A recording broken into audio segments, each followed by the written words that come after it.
नोकरीमध्ये स्थिरता नाहीये, तुम्ही सतत नोकरी बदलत आहात, मग करा हा सोपा उपाय.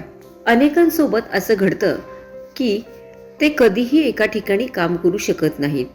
नोकरीमध्ये अस्थिरता असते, त्यामुळे ते सतत आपली नोकरी बदलत असतात.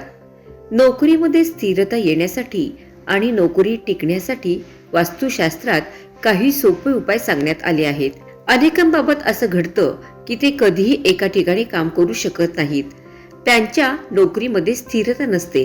ते सतत नव्या नोकरीच्या शोधात असतात. कधी कधी तर ते जिथे काम करत आहेत तिथे त्यांचं सर्व सुरळीत सुरू असतं, मात्र तरी देखील ते नव्या नोकरीच्या शोधात असतात. असे लोक आपल्या आयुष्यात अनेकदा आपल्या नोकऱ्या बदलतात. काही लोक तर आपलं कार्यक्षेत्रच बदलतात. अशा लोकांना आपल्या आयुष्यात कधीही स्थिरता लाभत नाही. परंतु असं का होतं याचा तुम्ही कधी विचार केला आहे का? जर ज्यांच्या कुंडलीमध्ये चंद्र कमजोर असतो अशा लोकांसोबत हे घडू शकतं, कारण चंद्राला स्थिरतेचा कारक ग्रह असं म्हटलं आहे. ज्यांच्या कुंडलीमध्ये चंद्र कमजोर असतो अशा लोकांचं आयुष्य हे अस्थिर असतं. तसेच ते आपल्या आयुष्यात कोणताही मोठा निर्णय घेऊ शकत नाहीत. चंद्र कमजोर असल्यास काय होतं? जर तुमच्या कुंडलीमध्ये चंद्र ग्रह कमजोर असेल तर अशा वेळी तुमच्या आयुष्यात एक प्रकारची अस्थिरता येते. छोट्या छोट्या गोष्टीमध्ये देखील निर्णय घेण्यास तुम्हाला अडचणी निर्माण होतात. नोकरीमध्ये देखील कायम अस्थिरता जाणवते. जर एखाद्या व्यक्तीच्या कुंडलीमध्ये चंद्रग्रह कमजोर असेल तर अशा व्यक्ती आपल्या आयुष्यात अनेकदा नोकरी बदलतो. त्याचा परिणाम हा त्याच्या आर्थिक स्थितीवर होतो.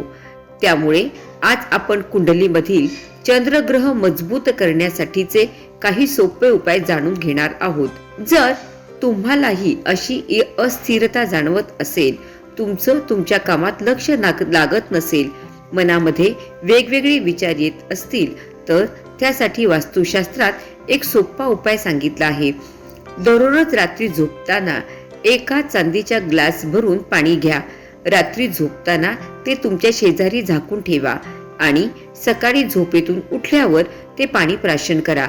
जर तुमच्याकडे चांदीचा ग्लास नसेल तर तुम्ही आपल्या साध्या पेल्यात देखील पाणी घेऊ शकता. फक्त त्यामध्ये एखादं चांदीचं नाणं टाका. सकाळी उठल्यावर ते पाणी प्या. असा प्रयोग काही दिवस केल्यास तुमच्या कुंडलीमधील चंद्र ग्रह मजबूत होतो, कारण चांदीमुळे चंद्र मजबूत होतो असं मानलं जातं. वरील माहिती उपलब्ध स्तोत्रावरून देण्यात आलेली आहे. त्याच्या तथ्यांबद्दल आम्ही कुठलाही दावा करीत नाही, तसेच अंधश्रद्धेला दुजोरा देत नाही.